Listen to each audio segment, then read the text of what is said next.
All right. Before I get started, this night is for the school community, and so I want to thank all the teachers who have supported me. I want to thank Mr. Weinstein for giving me the confidence to get up here, and Mrs. Weinstein for all of the support. So yeah, my name's Allie Beard. Okay. So I'm 17 years old. 17 is a great age. I can do so many things. I can see any movie I want to. I can drive a car, and in some states I can even vote in a primary election. However, I cannot buy spray paint. Maybe someday my brain will reach that capacity where I'm able to handle this. Not quite there yet. Maybe we'll get there. So I will be a senior in the fall, which is pretty exciting. And I'm pretty good at high school. Like, I get pretty decent grades. But I'm a little worried that these skills won't really transfer directly over into adult life. For example, I can tell you the capital of the Czech Republic, but I cannot tell you how to balance a checkbook. I do know what it means to graph the cosine of x over pi, but I do not know what it means to cosine alone. I know how the cohesion tension theory works, but I do not know how taxes work. So yeah, that's a little scary. So like I said, I'm 17 years old and I just recently got my driver's license. Not really the best driver yet because I just recently got my driver's license. But I do my best. My mom is no help, none at all. If I'm driving, she'll be in the passenger seat, and the second she sees a stop sign or a red light, or even just like a red truck, it's immediately... I don't know what she thinks she's trying to accomplish. To stop this massive motor vehicle like it's a Flintstones car, because that's not going to happen. It's insane. It's a little cute, though. They have those babies in the back seat with the little toy steering wheels. Mom's up front with her ghost brake. Then it gets better. When she gets real riled up, the foot will go, and then the arm.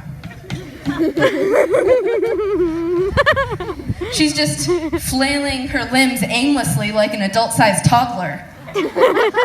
She looks like she's surrounded by buzzers, and one of those buzzers is going to transport her to the safety of a wine and paint. Not great.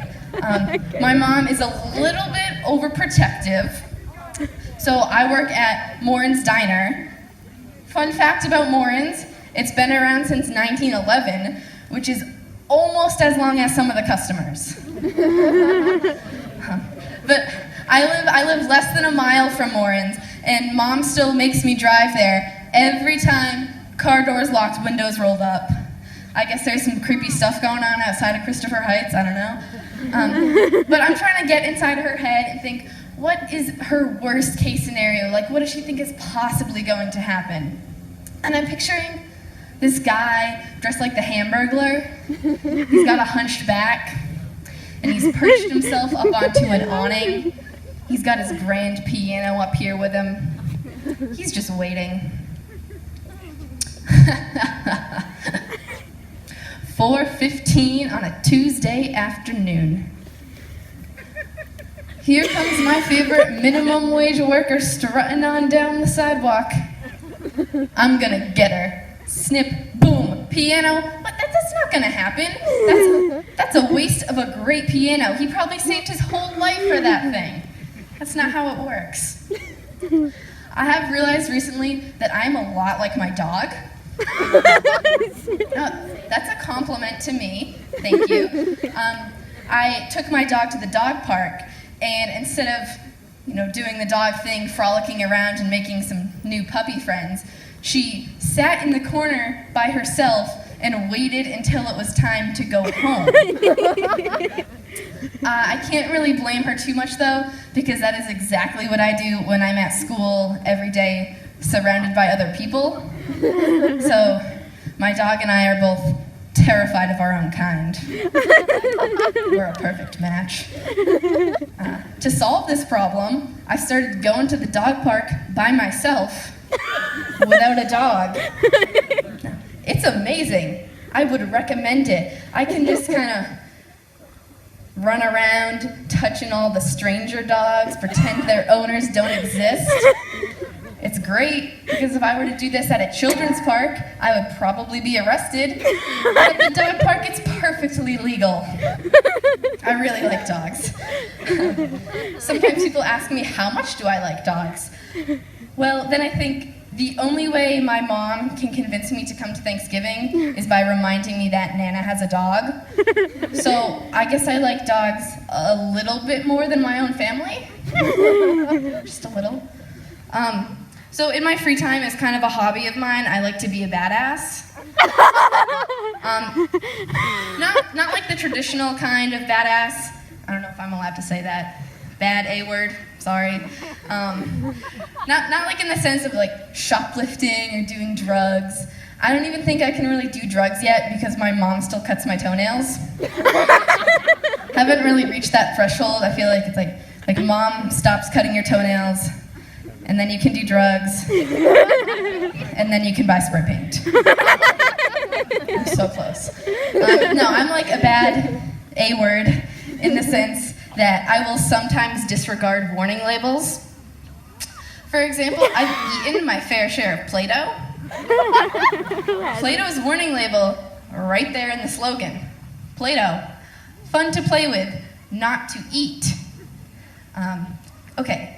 Really, that is a tempting tagline. I would argue that that's even encouraging people to eat Play-Doh. Like, we would have way more sick people lying around if the slogan for bleach was bleach.